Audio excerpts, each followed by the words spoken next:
اللہ تعالیٰ نے حضرت خلیل کا جب تذکرہ فرمایا، حضرت ابراہیم علیہ السلام کا تذکرہ فرمایا، تو اللہ تعالیٰ ارشاد فرماتا ہے وَإِذِ ابْتَلَىٰ إِبْرَاهِيمَ رَبُّهُ بِكَلِمَاتٍ فَأَتَمَّهُنَّ، اور یاد کرو جب ہم نے آزمایا ابراہیم علیہ السلام کو چند باتوں سے تو انہیں پورے طور پر وہ بجا دیا۔ یعنی جب ابراہیم علیہ السلام کو اللہ نے آزمائش میں مبتلا کیا تو ابراہیم علیہ السلام اس آزمائش پر پورے اترے۔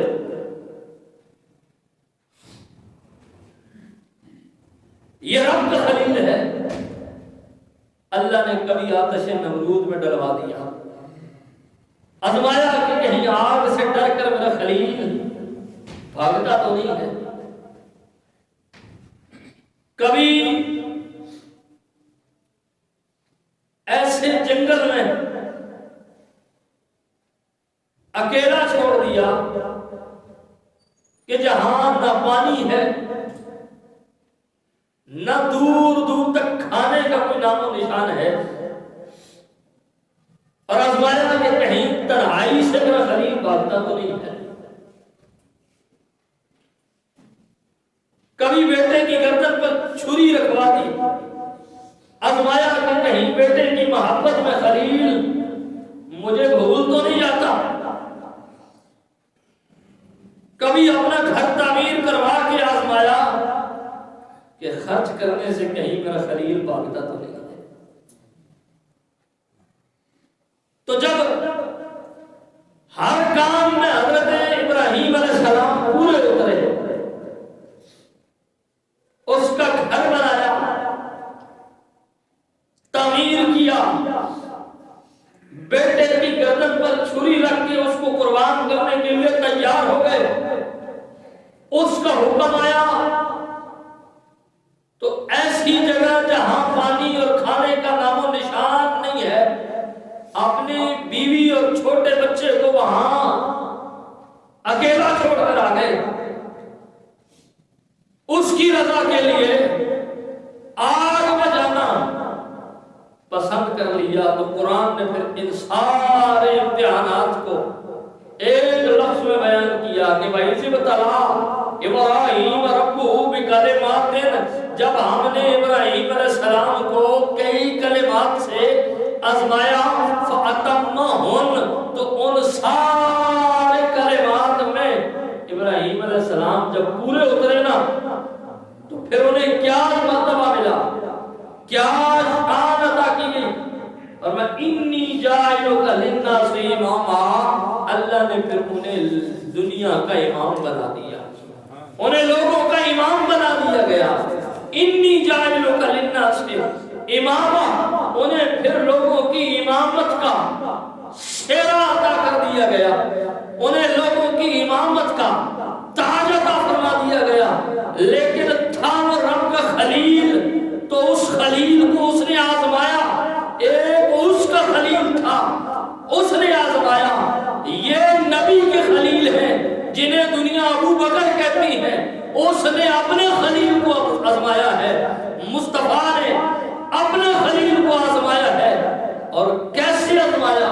حضور نے کبھی دشمنوں کے نرغے میں ابو بکر صدیق کو آزمایا کہ کہیں دشمنوں سے ڈر کر ابو بکر بھاگ تو نہیں جاتا، کبھی ہجرت کروا کے مصطفیٰ نے ابو بکر کو آزمایا کہ کہیں بچوں کی محبت میں ابو بکر میرا ساتھ چھوڑ تو نہیں دیتا، کبھی مصطفیٰ نے میدان بدر میں اتار کر آزمایا کہ کہیں ابو بکر بیٹے کی محبت میں جنگ کرنے سے انکار تو نہیں کر دیتا، اور کبھی اپنی مسجد تعمیر کروا کے نبی نے آزمایا کہ کہیں ابو بکر خرچ کرنے سے پیچھے تو نہیں ہٹ جاتا۔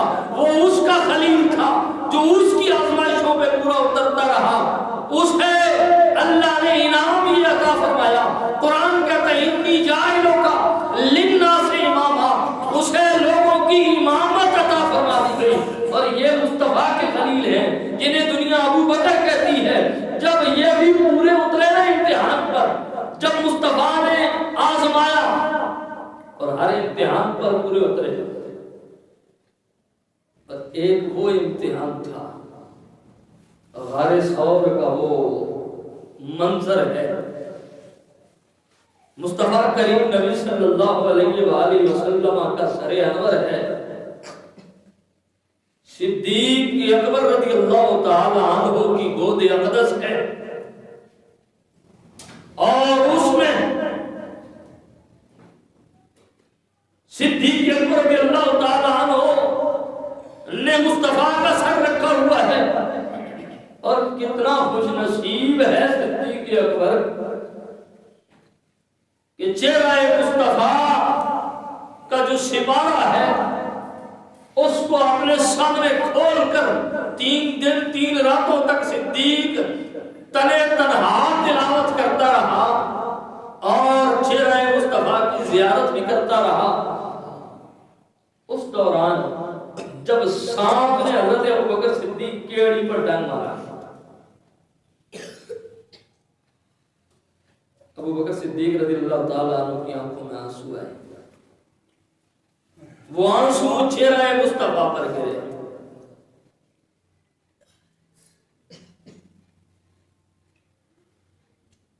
روح مصطفیٰ پر وہ آنسو گرتے ہیں۔ کتنے خوش نصیب ہیں وہ آنسو، آنکھوں سے نکلا وہ پانی ہے نا،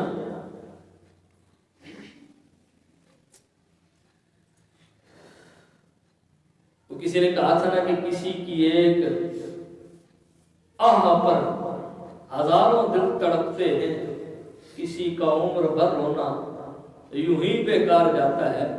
فرمایا کوئی ساری زندگی روتا رہتا ہے، اس کے آنسوؤں کا مول نہیں پڑتا۔ قربان جائے صدیق تیری قربانیوں پر، تیری عظمتوں پر، تیری نزاکتوں پر، تیری رفاقتوں پر اور تیری نفاستوں پر، کہ جس کے آنکھوں سے آنسو گرتے ہیں تو زمین پر نہیں رخ والضحیٰ پہ گرتے ہیں، چہرہ مصطفیٰ پہ گرتے ہیں۔ اب سوال یہ پیدا ہوتا ہے، جو بات میں آپ کو بتانا چاہتا ہوں، ابو بکر صدیق کو سانپ نے ڈس لیا۔ روایات کہتی ہیں جب حضور کے چہرے پر حضور آرام فرما رہے تھے، ابو بکر کے آنسو گرے تو مصطفیٰ نے آنکھ کھولی۔ حالانکہ حضور اتنے بے خبر ہو کے تو سوتے ہی نہیں، حضور خود فرماتے ہیں کہ میری آنکھیں سوتی ہیں، میرا دل بیدار رہتا ہے، میرا دل جاگتا ہے۔ یعنی حضور کا بتانے کا مقصد یہ تھا کہ میرا سونا تمہارے سونے کی طرح نہیں ہے، جس طرح تم بے خبر ہو کے سو جاتے ہو، نبی ایسے بے خبر ہو کے نہیں سوتا۔ اب سوال پیدا ہوتا ہے، یا رسول اللہ جب آپ بے خبر ہو کے سوتے نہیں ہیں تو پھر کئی مقامات ایسے نظر آتے ہیں۔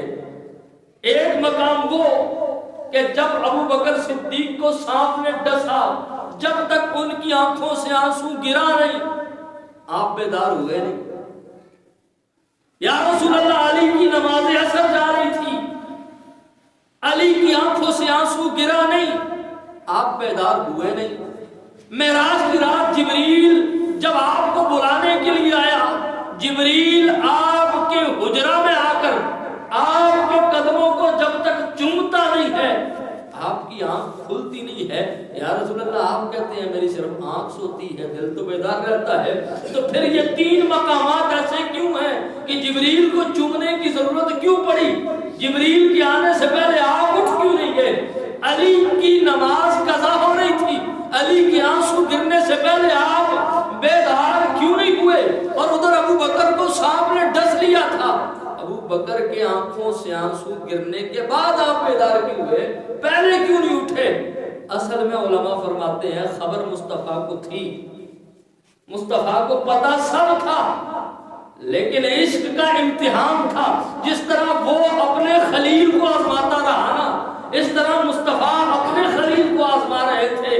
جب ابو بکر صدیق کو سانپ نے ڈسا نا تو مصطفیٰ کو خبر تھی، لیکن مصطفیٰ آزمانا چاہتے تھے کہ کیا ابو بکر صدیق میرے لیے کیا کر سکتا ہے، ابو بکر صدیق کہیں جان دینے سے پیچھے تو نہیں ہٹ جائے گا۔ اس لیے مصطفیٰ ابو بکر کا امتحان لے رہے تھے، اس لیے مصطفیٰ آنکھیں بند کر کے اپنے یار کے صبر کا امتحان لیتے رہے، اس لیے مصطفیٰ نے آنکھیں نہیں کھولی۔ علی المرتضیٰ شیر خدا رضی اللہ تعالیٰ عنہ کی نماز عصر کا مصطفیٰ کو پتا تھا، حضور آنکھیں بند کر کے انتظار یہ کرتے رہے کہ آج ایک طرف نماز ہے، ایک طرف اطاعت مصطفیٰ ہے، دیکھنا یہ ہے علی نماز کی طرف جاتا ہے یا محبوب خدا کی طرف جاتا ہے، حضور کی اطاعت کی طرف آتا ہے۔ وہ علی کا امتحان تھا۔ اور جہاں تک بات معراج کی ہے تو مصطفیٰ کبھی بھی ایسا نہیں سوئے۔ جس طرح اس رات مصطفیٰ آرام کر رہے تھے، اس کی وجہ یہ تھی کہ اگر مصطفیٰ پہلے سے جاگ گئے ہوتے تو لوگوں نے کہنا تھا مصطفیٰ انتظار کر رہے تھے جبریل کا، مصطفیٰ کو انتظار تھا ملاقات کا۔ فرمایا نہیں، آج جبریل ہم سوئیں گے، تو آئے گا، قدموں کو چومے گا، چوم کر جگائے گا اور جگا کر یہ بتائے گا محبوب آپ سو رہے ہیں، وہ آپ سے ملنے کا بڑا مشتاق ہے، اس کو آپ سے ملنے کا بڑا شوق ہے۔ فرمایا ہم بھی اس سے ملنے کا شوق رکھتے ہیں، لیکن آج جبریل پیغام تم نے یہ دینا ہے کہ محبوب تمہیں بھی شوق ہے لیکن آج ہم تم سے ملاقات کے بڑے مشتاق ہیں۔ تو یہ مصطفیٰ کا آنکھیں بند کرنا، اس کے اندر حکمتیں تھیں۔ تو یہاں بھی مصطفیٰ نے ابو بکر صدیق کو آزمایا، سامنے ڈس لیا، مصطفیٰ کی آنکھیں بند ہیں۔ اب چہرہ مصطفیٰ پر آنسو گرے، حضور اٹھے، وہ لعاب لگایا، زہر والا اثر ختم ہو گیا۔ جب سارے معاملات ہو گئے نا تو اس نے جب اپنے خلیل کو آزما لیا، اللہ کے جو خلیل ہیں حضرت ابراہیم، اس نے جب اپنے خلیل کو آزما لیا، کبھی بیٹے کو گردن پہ چھری رکھنے کے لیے کہا گیا بیٹے کی، ابراہیم علیہ السلام نے رکھ دی، کبھی بیوی اور بچے کو بغیر کسی سہارے کے بے آب و گیا وادی میں چھوڑ کر جانے کا حکم دیا گیا، چھوڑا ہے۔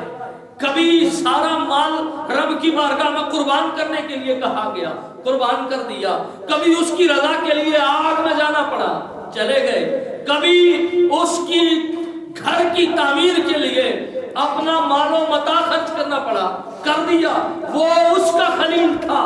جب سارے امتحانات میں پورا اترانا تو پھر اس نے اعلان کیا انی جائلوں کا للناس اماما، اب میں ابراہیم کو ساری انسانیت کا امام بناتا ہوں۔ یہ مصطفیٰ کا خلیل تھا جسے دنیا ابو بکر کہتی ہے۔